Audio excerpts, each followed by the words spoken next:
just want to show you a cool package truck we have at our service department this morning.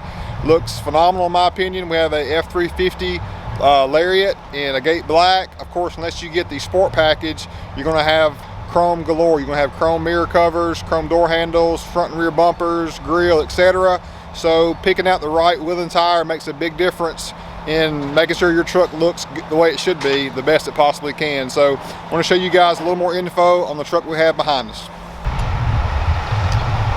So first off, suspension wise, we have a 6-inch Fabtech kit, which enables us to run 37s with no issue whatsoever.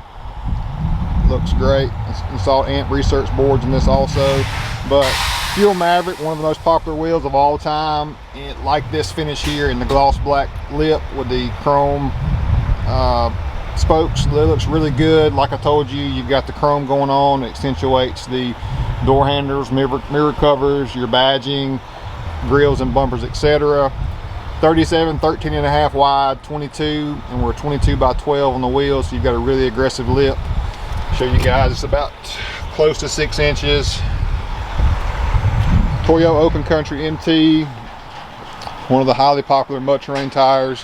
You've seen us running it a lot, talk about it galore, gives good mileage, looks phenomenal, aggressive sidewall, handles and performs well on and off road. A little bit on the noisier side, can be once it gets wore down like these are getting, but overall a great tire, great package.